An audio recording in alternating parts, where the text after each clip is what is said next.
ಮೇಲ್ಮನೆ ಚುನಾವಣೆಯಲ್ಲಿ cross voting ಆಗಿತ್ತು. ಸ್ವಪಕ್ಷದಲ್ಲೇ ಪಕ್ಷಕ್ಕೆ ದ್ರೋಹ ಮಾಡಿದೋರು ಯಾರು ಅನ್ನುವಂಥ ಪ್ರಶ್ನೆ ಹುಟ್ಕೊಂಡಿತ್ತು.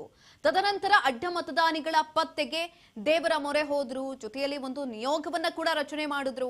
ಸಿಟಿ ರವಿ ಅವರ ನೇತೃತ್ವದಲ್ಲಿ ಸತ್ಯ ಶೋಧನಾ ಸಮಿತಿಯನ್ನ ರಚನೆ ಮಾಡಿದ್ರು. ಈ ಒಂದು ಸಂದರ್ಭದಲ್ಲಿ ವಿಜಯೇಂದ್ರ ಅವರು, ಆರ್ ಅಶೋಕ್ ಅವರು ಇಬ್ರು ಕೂಡ ದೆಹಲಿಗೆ ಕೂಡ ಹೋಗಿದ್ದಾರೆ. ಅಲ್ಲಿ ಹೈಕಮಾಂಡ್ ಕೂಡ ಭೇಟಿ ಮಾಡಿದ್ದಾರೆ. ಹೈಕಮಾಂಡ್ ಕೂಡ ಕೆಲವೊಂದಷ್ಟು ಸಂದೇಶಗಳನ್ನ ಕೊಟ್ಟಿದೆ, ಸೂಚನೆಗಳನ್ನ ಕೂಡ ಕೊಟ್ಟಿದೆ.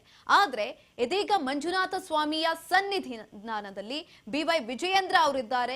ಪೂಜೆ ಕೂಡ ಆಗಿದೆ 8:30ಗೆ. ತದನಂತರ ಸುದ್ದಿಗೋಷ್ಠಿಯನ್ನ ಕೂಡ ಮಾಡೋದಕ್ಕೆ ಮುಂದಾಗ್ತಾ ಇರುವಂತದ್ದು.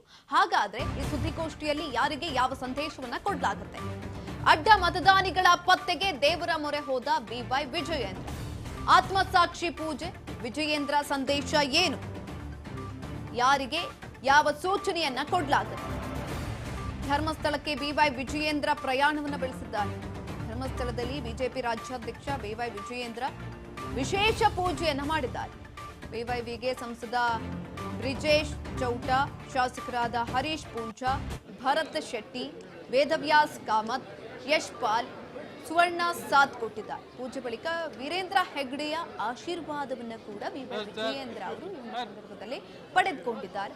ಈ ಆಣೆ ಪ್ರಮಾಣ ಪಾಲಿಟಿಕ್ಸ್ ಅನ್ನೋದು ಬಿಜೆಪಿ ಪಾಳ್ಯದಲ್ಲಿ ಶುರುವಾಗಿತ್ತು. ಜೊತೆಯಲ್ಲಿ ಧರ್ಮಸ್ಥಳಕ್ಕೆ ಬಂದು ಯಾರು ಪಕ್ಷಕ್ಕೆ ದ್ರೋಹ ಮಾಡಿಲ್ಲ, ಕ್ರಾಸ್ ವೋಟಿಂಗ್ ಮಾಡಿಲ್ಲ ಅಂತ ಆಣೆಯನ್ನ ಮಾಡಿ ಅಂತ ಬಿವೈ ವಿಜಯೇಂದ್ರ ಅವರು ಹಾಗೆ ಆರ್ ಅಶೋಕ್ ಅವರಿಬ್ರು ಕೂಡ ಹೇಳ್ತಾರೆ. ಆ ಸಂದರ್ಭದಲ್ಲಿ ಸ್ವಪಕ್ಷದಲ್ಲೇ ಮುನಿಸುಗಳು ಕೂಡ ಆಕ್ಷೇಪಗಳು ಎಲ್ಲವೂ ವ್ಯಕ್ತವಾಗುತ್ತೆ. ಇದನ್ನ ಪ್ರಹ್ಲಾದ್ ಜೋಶಿ ಅವರು ಆಕ್ಷೇಪ ಮಾಡ್ತಾರೆ. ಇದು ಸರಿ ಇಲ್ಲ, ಬೇಡ.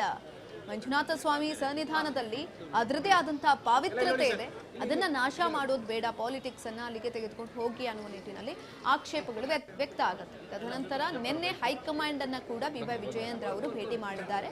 ಹೈಕಮಾಂಡ್ ಭೇಟಿ ಮಾಡಿ ಸದ್ಯದಲ್ಲಿ ಏನಾಗ್ತಾ ಇತ್ತು, ಕ್ರಾಸ್ ವೋಟಿಂಗ್ ವಿಚಾರಕ್ಕೆ ಸಂಬಂಧಪಟ್ಟಂತೆ ಮಾಹಿತಿಯನ್ನ ಕೂಡ ಕೊಟ್ಟಿದ್ದಾರೆ. ಮಾಹಿತಿಯನ್ನ ಕೊಟ್ಟು ಹೈಕಮಾಂಡ್ ಕೊಟ್ಟಿರುವಂತಹ ಸಂದೇಶವನ್ನ ಇದೀಗ ತೆಗೆದುಕೊಂಡು ಬಂದಿರುವಂಥದ್ದು. ಸುದ್ದಿಗೋಷ್ಠಿಯನ್ನ ಮಾಡಿ ಆ ಸಂದೇಶವನ್ನು ಕೂಡ ರವಾನೆ ಮಾಡಲಾಗುತ್ತೆ.